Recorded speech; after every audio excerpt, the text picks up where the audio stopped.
이제 1절에서부터 5절까지 인심판 중에 7째 심판에 대한 말씀이 나옵니다.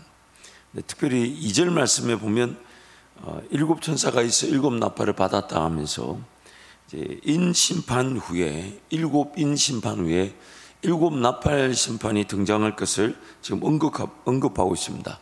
이렇게 언급하는 것은 이제 독자들, 청중들, 지금 우리가 요한계시록 읽고 있는 우리들에게 이제 그 7인 심판 다음에 이제 7나팔 심판이 등장할 것에 대한 그런 기대감 그리고 연속성을 이렇게 소개하고 있으면서 아울러 인심판 시리즈와 나팔 심판 시리즈가 둘 사이에 심판이라는 그 공통 주제가 공유되고 있다는 것을 지금 강조하기 위해 이제 마지막 그 7인 심판, 이제 즉 성도들의 기도로 이 땅의 우레와 음성과 번개와 지진이 던져지는 그 심판을 이제 소개하면서 그 중간 2절 말씀에 이제 다음에 이어져갈 나팔 심판에 대한 말씀을 소개하고 있는 것입니다.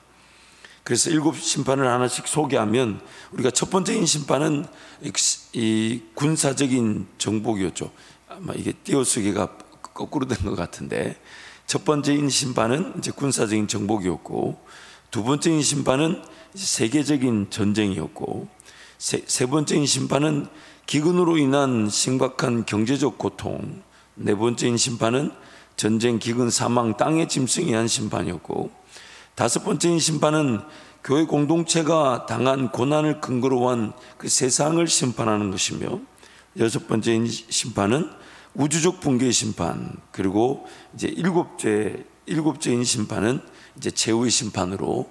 그래서 우리가 이미 누차 제가 말씀을 통해 강조한 대로 나팔 대접 심판은 예수님의 초림 때부터 시작되어져서 예수 재림 때까지 이 땅에 등장하게 될 심판의 내용들을 연속성 있고 그리고 반복 평행적으로 우리에게 소개하고 있습니다. 인심판과 나팔과 대접은 서로가 시간적 배열 순서가 아니라 사도 요한이 먼저 본대로, 사도 요한이 환상 가운데 본대로 기록한 것이고, 그리고 인심판과 대접과 나팔은 초림 때부터 재림까지 이제 반복적으로 우리에게, 그리고 좀 더 그 강렬하고 깊게 그리고 분명하게 그 심판의 내용을 조명하고 있는 것으로 우리에게 소개하고 있습니다. 그래서 예수 초림부터 예수님 땅에 오셔서 십자가 지고 부활하시고 승천하신 그때부터 심판의 시대가 시작되었습니다.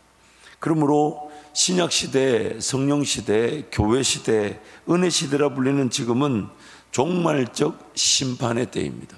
종말적 심판의 때입니다. 신자든 비신자든 간에 그 심판을 피할 수가 없습니다. 특히 신자라고 해서 고통과 고난과 환난이 없지 않습니다. 피할 수가 없습니다. 도리어 심판의 대상인 것처럼 더 많은 인내와 기다림을 우리 성도들에게 요구하고 있습니다. 하지만 하나님께서는 반드시 그 성도들을 지키시고 보호하시고 인도하시며 심판의 때를 넉넉히 이길 수 있도록 함께 하신다는 것입니다.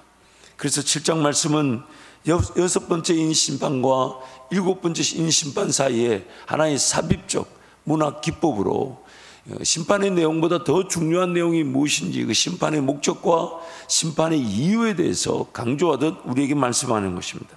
그래서 하나님께서 인치신 백성들은 이 땅에서 전통하는 교회로서 예수 그리스도께서 고난 당하심처럼 그들도 예수 그리스도를 따름으로 고난을 당하게 될 때 예수님의 고난 당하심이 궁극적으로 십자가 승리와 부활의 영광이 된 것처럼 오늘 성도들의 삶도 우리도 예수 따름으로 그 고난의 자리에서 예수가 맛본 그 승리를 맛보는 전투하는 교회, 승리하는 교회로 하나님께 영광이 된다는 것입니다.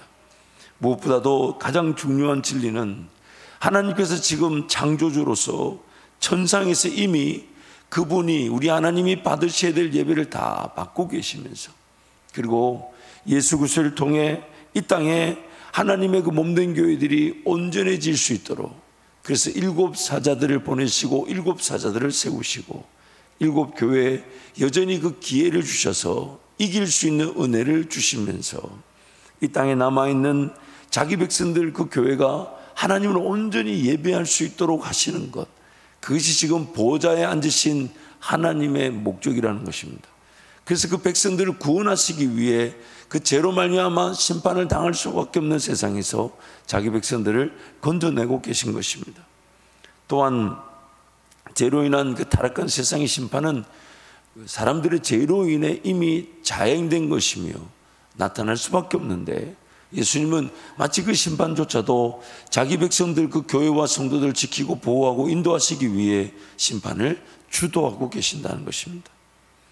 예수 그리스도께서는 죽음을 당하시고 부활을 성천하셔서 그래서 심판을 단행하시고 주도하시기에 합당하신 분이십니다.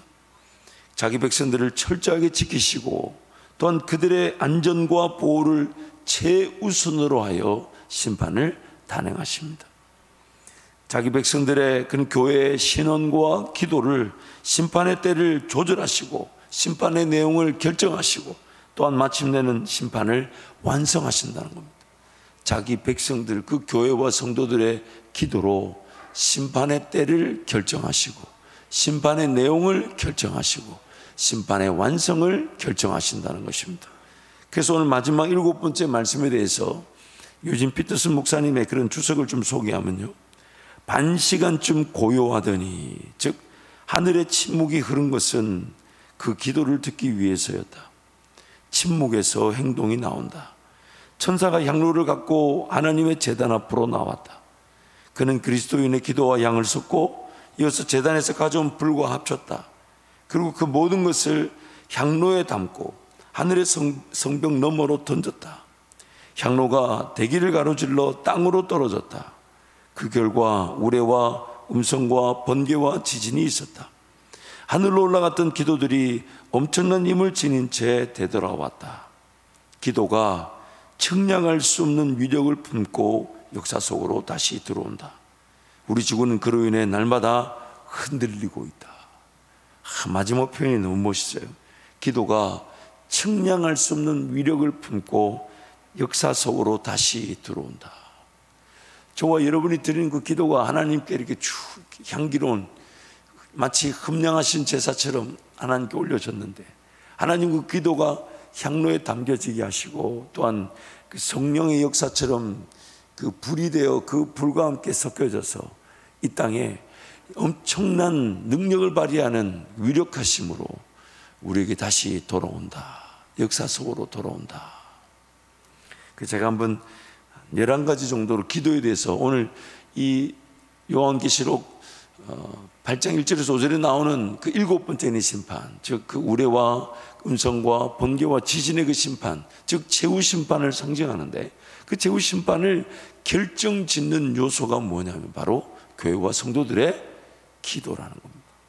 이미 우리가 앞에서 살펴봤잖아요. 7장에서 특별히 살펴본 대로 땅이 내 모퉁이에 서서 천사들이 이 땅을 헤아려고 마치 그 바람과 그 엄청난 이제 재앙을 이제 붙들고 있는데, 그들이 그 재앙을 일으키기 전에 다른 천사의 요청에 따라 그 재앙을 연기하고 있습니다. 그 다른 천사가 다름 아닌 그 성도들의 기도를 받고 있다는 거죠. 그리고 하나님은 이제 그 기도로 이 땅에 이제 7번째, 즉 최후의 심판을 최종적으로 단행하시는데, 그 기도가 심판을 결정지었다는 것입니다. 그래서 첫 번째 기도는 하나님께서 반드시 듣고 계시며 이를 행하시는 근거가 됩니다. 참 신비롭죠. 기도하는 나는 그 기도가 하나님께 올려지는지는 잘 모르는데, 우리 하나님은 그 기도를 완전히 온전히 다 듣고 계신다는 겁니다. 그래서 여러분, 참 사람마다 물론 정도는 좀 다릅니다만, 저 같은 타입의 사람들은 그 기도의 자리에서 중언부언할 때가 많아요. 무슨 말이냐, 내가 기도하면서도 안 믿어져 가지고 이렇게 기도하고 저렇게 기도하고 이렇게 또 구해보기도 하고 저런 말로 구해보기도 하고, 물론 제가 누구를 평가할 수는 없습니다만은, 여러분 중에 기도를 오래 하지 않고 벌떡 자리에 일어나는 분은 뭐 믿음의 은사가 있든지 아니면 기도 그 자체를 무시하든지 둘 중에 하나겠지만은, 그리고 굉장한 유머인데 이걸 안 웃고 지나가면 너무 심각한 문제가 되죠. 그러나 이제 중요한 것은 기도하는 나보다 기도를 들으신 하나님이 더 확신 가운데 일하고 계신다는 것은 참 감사할 일이 아닐 수가 없어요. 그래서 하나님께서는 우리의 기도를 다 듣고 계시고 그 기도대로 반드시 역사하신다는 것입니다. 두 번째는 기도는 하늘의 뜻이 이 땅에서도 이루어지는 것입니다. 하늘에서는 이미 하나님이 영광을 받으실 모든 조건을 다 가지고 계십니다. 심지어 거기서는 순교자들의 그 신원의 기도조차도 하나님께 드려지고 있습니다. 마치 이 땅에서 교회가 해야 될 그 기도를 제대로 하지 못하는 것처럼 그렇게 보이는 이 심판의 때에 이미 하나님 품 안에 예수 그리스도의 그 피, 즉 예수 그리스도를 따르다가 하나님의 말씀과 예수 그리스도의 증거를 지키며 순교를 당한 이들이 하나님께 신원의 기도를 올려드리고 있는, 이미 그 전에 하나님 보좌를 중심으로 24 장로들과 내 생물들이 보좌에 앉으신 하나님께 온전한 영광의 그 예배를 이미 드리고 있고, 그리고 하나님은 그 예배가 이 땅에서도 온전히 실현될 수 있도록, 그리고 그런 6장에 나오는 그 순교자들의 기도가 이 땅에서도 온전히 하나님께 드려지는 산제사 같은 기도가 될 수 있도록, 그래서 하나님은 하늘의 뜻이 이 땅에 온전히 이루어지는데 하늘의 그런 천상의 예배의 그 모습이 이 땅 지상의 교회 예배 현장이 되기를 원하시며, 천상에서 지금 하나님 받고 계신 그 기도가 이 땅에서 자기 교회와 성도들 통해 받으시는 그 기도가 되기를 원하신다는 것입니다. 하늘의 뜻이 이 땅에 이루어지게 하시는 것입니다. 세 번째, 기도는 반드시 응답과 역사의 때가 있지만 무슨 시간이 필요하다고요? 이때 시간이 필요합니다. 그 향로에 그 기도가 담겨져야 합니다. 또한 첫 번째인, 두 번째인, 세 번째, 그리고 여섯 번째, 그리고 일곱 번째인의 시간까지 올 때까지 그 하나님의 분명한 역사에 인내의 시간이 필요하다는 것. 결국 성도들의 그 신앙의 능력, 오늘 저와 여러분이 하나님을 경험하는 것은 무엇과 비례합니까? 그 열매의 크기와 기도의 인내의 시간의 크기가 비례합니다. 반드시 비례합니다. 하나님의 꿈이 크면 클수록 하나님은 더 많은 계획, 더 풍성한 계획, 그리고 더 많은 사람들, 더 많은 일꾼들, 더 많은 협력, 더 많은 관계 중심, 더 교회가 부흥하며 더 교회가 연합되어 기도하게 하는 기회가 되게 하신다면 그 열매의 크기만큼 오늘 교회든 성도의 삶이든 그 인내의 크기도 더 커질 수밖에 없습니다. 모든 생물의 이치가 마찬가지입니다. 단 하룻밤 만에 일이 결정되어 열매를 보는 것은 그렇게 가치를 따지지 않습니다. 그러나 그 가치가 있다는 것은 얼마나 오랜 시간, 얼마나 단련되었는지, 얼마나 훈련되었는지, 얼마나 잘 빚어졌는지, 얼마나 잘 가꾸어졌는지, 얼마나 잘 자랐는지, 얼마나 잘 성장했는지, 나타나는 그 모든 열매들은 다 그 인내의 시간에 비례하게 되어 있습니다. 근데 너무 감사한 것은 하나님은 그 기도의 인내의 시간이 오늘 나를 새롭게 하고 다듬고 배달을 시키고 죽고 또 죽고 또 죽고, 그래서 더 예수 닮을 수 있도록 잃어버렸던 하나님의 형상이 회복될 수 있는 기회가 되게 하시니, 그러므로 기도는 반드시 정해진 때에 그 역사를 나타나게 되겠지만 하나님은 우리로 하여금 인내의 시간, 주님과 동행하는, 그래서 결국 그 기도의 그 응답 그 자체에 대한 즐거움보다 인내하며 주님과 동행하는 인내의 기도의 시간에 더 행복하게 하시는, 그 기도 그 자체가 즐겁게 하시는, 그것이 바로 그 하나님의 뜻인 것이죠. 네 번째로, 기도는 하늘 보좌에서 일어나고 있는 모든 일들의 최종 목적입니다. 결국 하나님 그 천상의 예배, 천상의 교회는 이미 모든 것이 다 갖춰져 있습니다.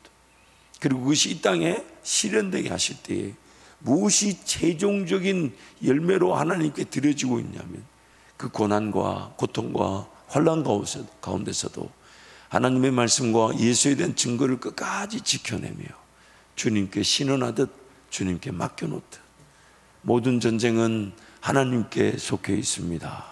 하나님 그분이 친히 일하시도록 오늘 우리가 올려드린 그 기도가 하나님의 뜻이 이 땅에 이루어지게 되는 최종적인 목적입니다. 그 성도들의 기도를 만들어내기 위해서, 그 성도들의 기도가 하나님께 온전히 올려질 수 있도록 하나님께서 지금도 보좌에 앉으셔서 그 모든 심판과 구원의 역사를 단행하고 계신 것입니다. 기도는 기도자조차 상상하지 못한 위력과 능력으로 나타납니다. 종종 이럴 때가 있죠.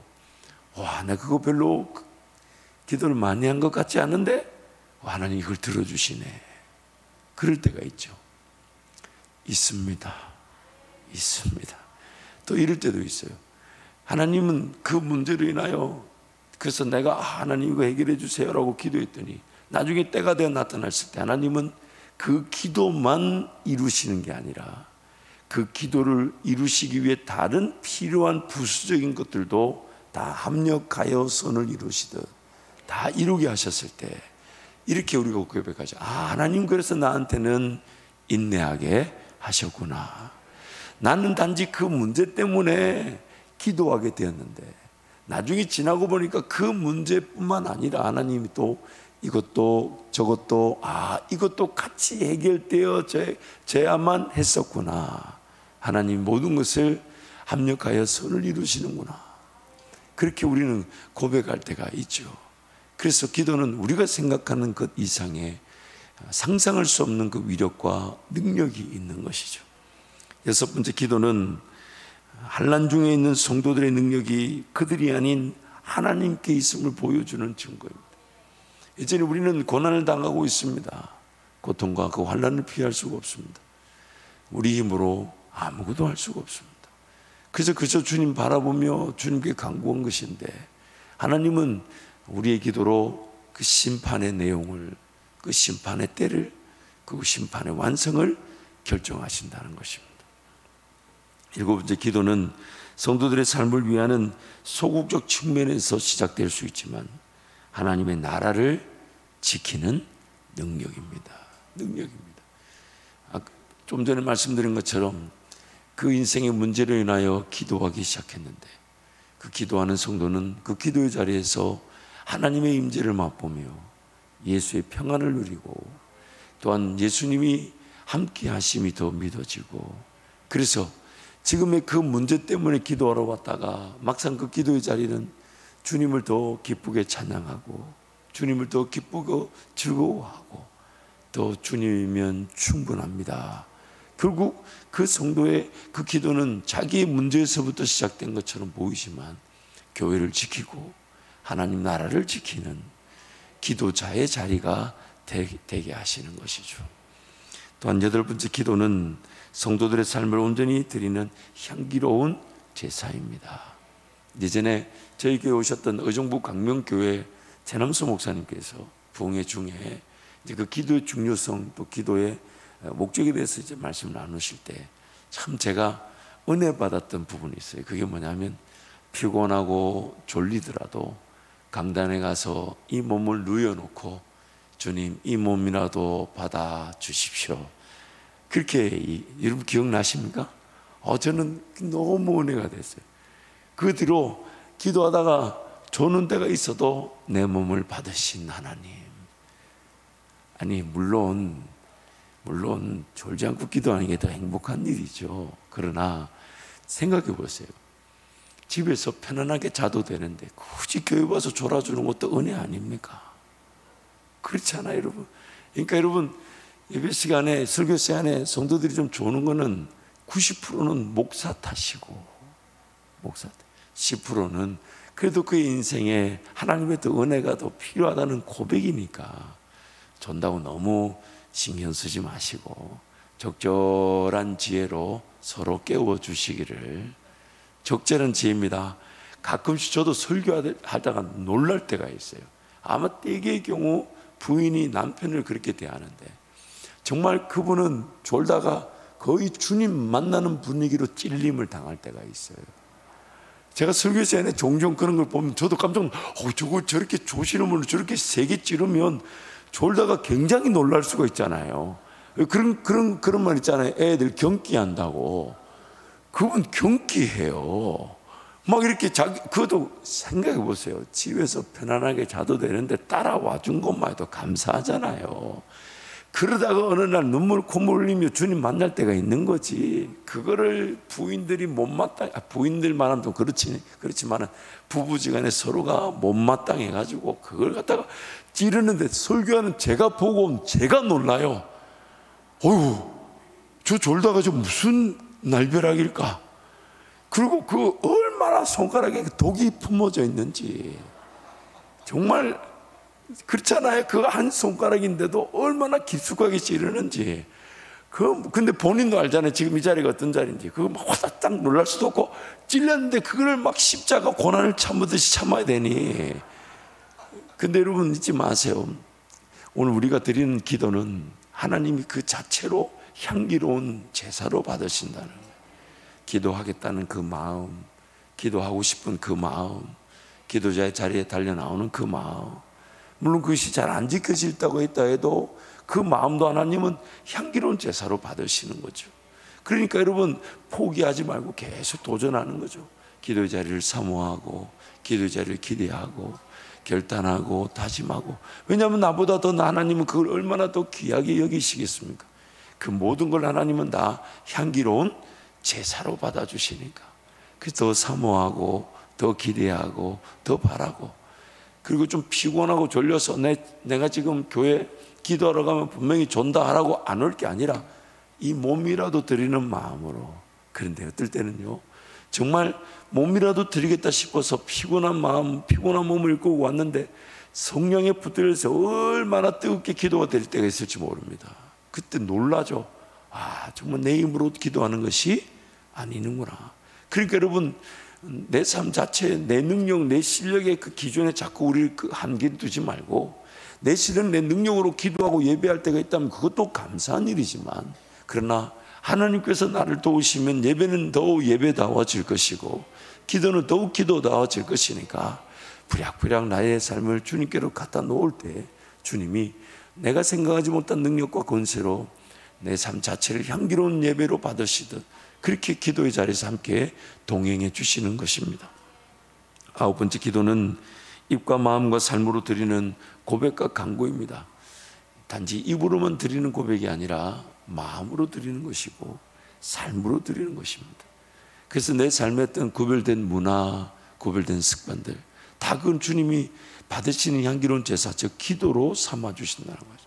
또 심지어 이런 것도 있잖아요. 그래서 우리가 종종 그렇게 기도할 때가 있는데, 한편으로는 맞는 말이지만 한편으로는 좀 더 그런 기도 제목들을 발견할 수 있는 지혜의 기도가 되길 바라는 마음으로 기도하는 것인데, 그게 뭐냐면 하나님, 내가 미처 간구하지 못한 것도 응답해 주십시오.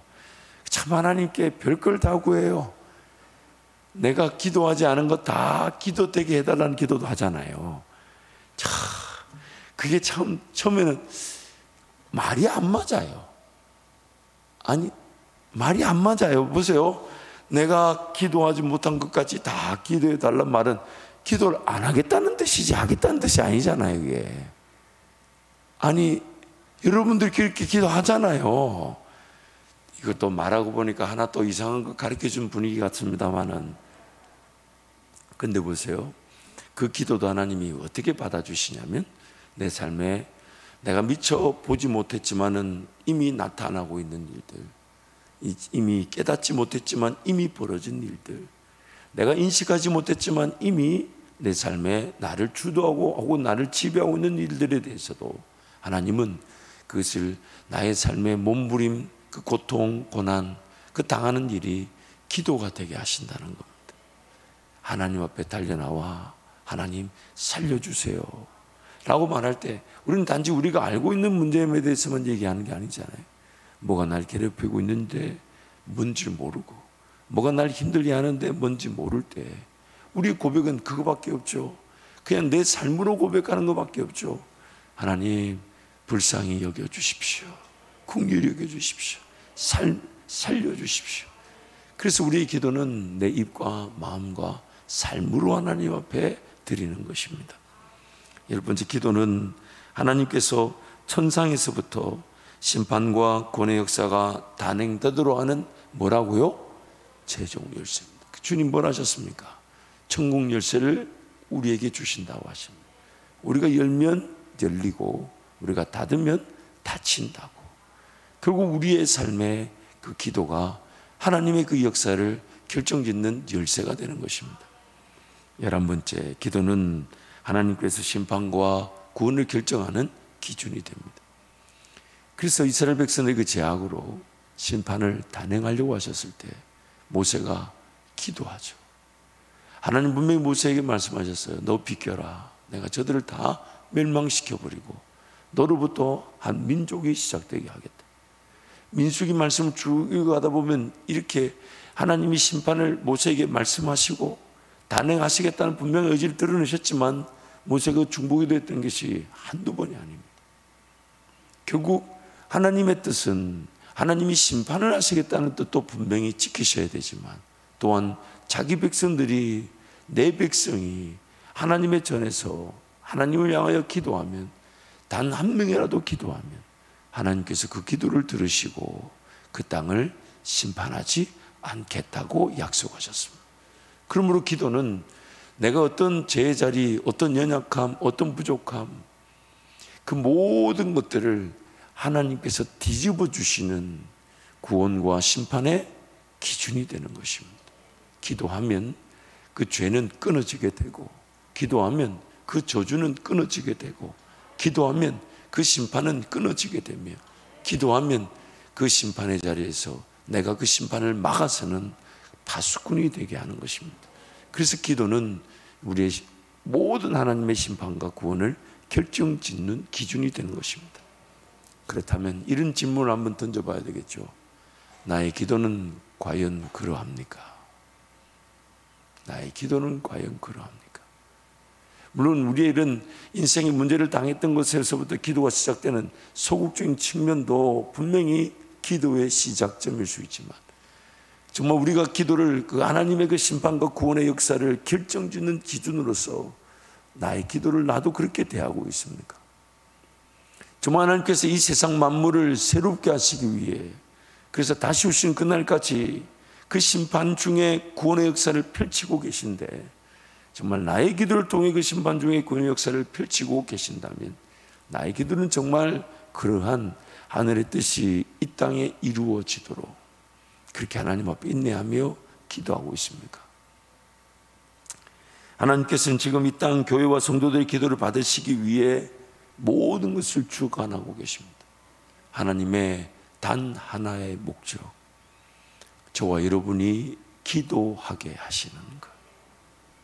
하늘 보좌를 중심으로 한 예배도 천군 천사들의 존재도 죽임을 당한 순교자들의 그 신원 탄원의 기도도 심지어 일찍 죽임을 당하셔서 지금 하나님의 보좌 그 심판의 두루마리로 일을 주도하시는 예수 그리스도의 역사도 이 땅 교회와 성도들이 환난 가운데서 어린 양의 신부로서 하나님께 기도하는 것을 하나님은 최종적인 열매, 최종적인 목적으로 삼고 계십니다.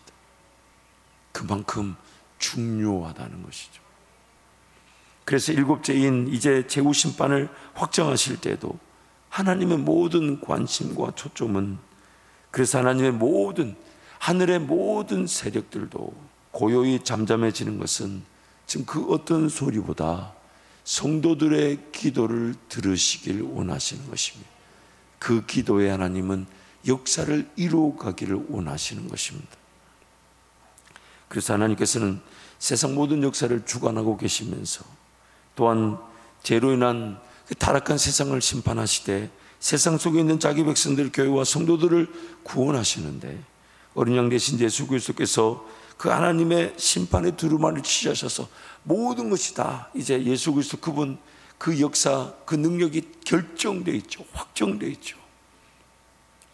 그래서 하나님께 모든 것이 결정되어 있으며 또한 예수 그리스도께서 심판을 주도하시면서 우리 교회와 성도들을 영원히 보호하신다면 그렇다면 성도들은 가만히 인내하기만 하면 될까요?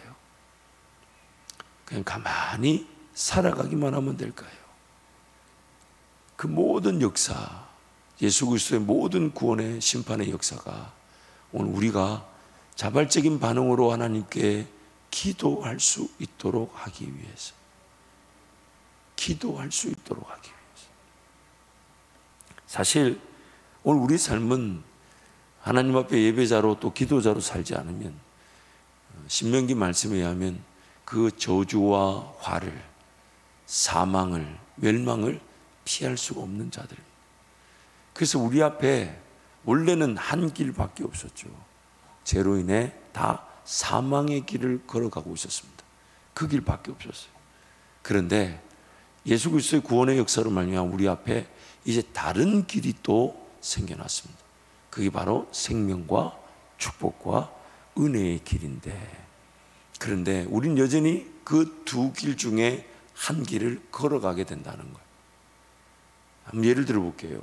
아무것도 안 하고 가만히 있는다면 지금 이 시간은 생명의 길일까요? 사망의 길일까요? 물론 내가 지금 말하는 게 기도하고 예배하는 걸 말하는 게 아닙니다. 내가 하나님을 예배하지도 않고 기도하지도 않고 삶을 내가 지금 안 살고 가만히 이렇게 있는 거는 생명의 길일까요? 사망의 길일까요? 시간이라는 것은 끊임없이 흘러가고 있습니다. 즉 우리는 사망의 길을 걷는 거 아니면 생명의 길을 걷는 것입니다. 다른 선택사항이 없어요. 그런 하나님의 은혜로 우리는 포기되어지지 않은 하나님의 백성이기에 그 사망의 길에서도 방황함에나 건져내어 주시는 게 은혜지만은 그러므로 이 땅에 하나님의 그 뜻은 뭐냐면 그 하늘의 뜻이 온전히 이 땅 가운데 실현될 때에 하나님의 교회와 하나님의 성도가 온전한 기도자, 예배자로 하나님과 동행하며 살아가는 것, 그 길만이 생명의 성령의 법을 따르며 죄와 사망의 법을 이기는 것일 뿐 아니라 우리의 삶이 그 죄와 사망의 길에서 허덕거리지 않게 되는 유일한 방법이기 때문입니다. 유일한 능력이기 때문에. 그래서 기어이 그 사망의 길을 모른 채로 살아가든지 아니면 그 사망의 길에서 허우적거리며 빠져 헤매다가 건져주시는 주님의 은혜로 기도자로 회복되든지 아니면 하나님의 말씀을 통해 오늘 나의 삶을 발견하고 내 삶을 온전히 주님께 내어드리든지 우리 신앙은 그 세 가지 중에 하나밖에 없습니다. 그래서 자발적인 기도의 자리로 달려나갈 수 있도록 하나님은 인생에 일어난 모든 그 심판의 내용들을 자기 백성들이 깨어 기도할 수 있는 기회가 될 수 있도록 사용하시는 거죠. 그래서 심판 속에서 구원의 역사가 단행되고 있는 것입니다. 하나님의 나라의 제사장으로서 죄로 인해 타락한 세상에서 엄청난 핍박과 박해를 당하나 담대하게 주님과 동행하면서 하나님의 뜻이 이 땅에 이루어지게 될 것이 나의 기도, 우리의 기도를 통해 이루어지게 하시는 것이니까 하나님의 뜻을 깨닫게 하여 주십시오. 하나님의 뜻을 깨닫게 하여 주십시오. 단순히 사라지는 삶 가운데서 당하는 문제만은, 어려움만을 해결하기 위한 기도의 수준이 아니라 그 기도가 그렇게 시작된다 할지라도 하나님의 뜻을 깨닫는 기도가 되게 하시고 하나님의 놀라운 나라를 바라보는 기도가 되게 하시며 심지어 나의 기도, 우리의 기도가 이 땅에 하나님의 그 심판을 결정짓는 기준이 되게 하시니까 나라와 제사장으로서 지옥 가는 영혼들의 그 앞길을 막아서는 중보자가 되게 하시고 영혼들을 주께로 올려드리는 제사장적 삶을 살아갈 수 있도록 하나님 은혜를 베풀어 주옵소서. 그런 마음으로 날마다 그 기도의 자리에 주님과 동행하는 우리 모든 성도가 되시기를 축복합니다. 찬송하시겠습니다.